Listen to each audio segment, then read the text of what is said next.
After high school many years ago, I was in a bad place. My guardian had kicked me out after graduation. She didn't Euro trademark T help me find a place to stay, so I lived in my car for a couple months. I met some heavy metal dudes at work one day. I had seen them around town, and all my other friends knew who they were. Everyone loved them. We became friends over a couple months, and they offered for me to move in with them. I agreed. Looking back now, I wish I had just stayed in my car. My two main roommates were brothers, named A Euro Andrew Euro trademark and A Euros the Euro trademark. They were in a band. They also believed in the occult and anything of that sort. I never really believed in that stuff, but I A Euro trademark am not one to tell someone what they should believe. They had let me live with them rent-free for several months, so who was I to complain? Being the only female in a house full of young men, I was always looking over my shoulder. You never know who you can trust. Turns out I was right to worry. Over time, their friends started to stay with us for longer periods of time, sometimes weeks. Their friends were another group of brothers that they had gone to school with. There were 5 brothers in total, but only 2 stayed with us consistently. The younger brother, A Euro trademark, was very polite. He cleaned up after himself and always helped with the household chores. The other brother, A Euro trademark, had a laundry list of mental problems. He had apparently done some bad drugs back in the day, and it had developed into what seemed like psychosis of the religious sort. He had done time in prison for assaulting a woman with a Bible. He would often look you in the eyes and tell you he could see how you would die. Once, he told me that I was possessed by a demon and I needed my soul cleansed. Everyone in the house knew he had these problems, but he was their friend. They helped him through the hard times and gave him a place to stay. Otherwise, he would be on the streets. I was always on guard around him after the things he told me. No one else seemed to be as concerned as I was. They should have been.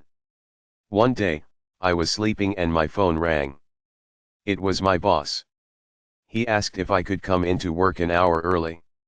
It was only 12 p.m., I was broke and had nothing better to do, so I said yes. I got up and began getting ready to leave. I walked out into the living room to see Mark and Andrew sitting on the couch, while Adam sat on the floor by the TV. He was watching scripture videos on YouTube.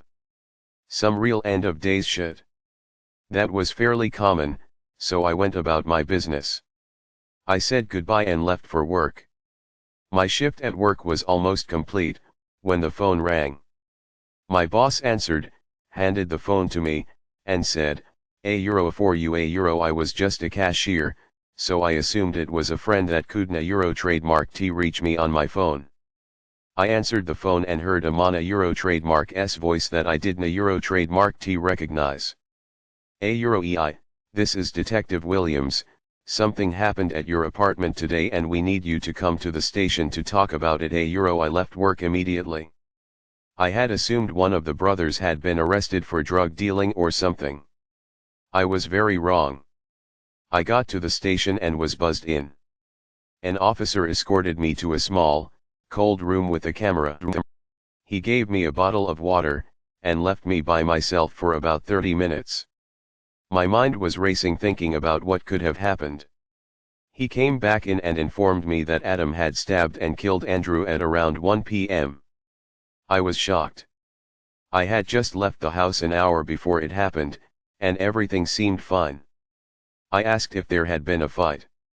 The detective informed me that there hadn't a Euro trademark T been a fight, and it seemed to have happened out of nowhere. I gave my statement to the police, and left with nowhere to go, still in shock and confused out of my mind. Our apartment was a crime scene, so I went to another friend's house to watch the news report, since the police wouldn't a Euro trademark T give me any information on the case. Over the next couple of days the information began to be released. Adam hadn't a Euro trademark T just stabbed Andrew once, not twice, but he had stabbed him over and over and nearly decapitated him. After the murder, he ran down the road, still holding the murder weapon. He called 911 and informed them what he had done. I watched the news report in horror. We had known he was unstable, but this, he had fully confessed to the brutal murder, and provided police with his notebooks. He had apparently been planning to murder all of his brothers, my roommates, and me. He thought we were possessed by demons, and this was the only way to free us. Luckily none of his other intended victims were there that day. Mark unfortunately witnessed the murder, but he luckily escaped. If I hadn't gotten that call from my boss, I wouldn't Eurotrade Mark T be alive today. So, to the man who brutally murdered my friend, and wanted to murder me, lead a Eurotrade Mark S never meet again.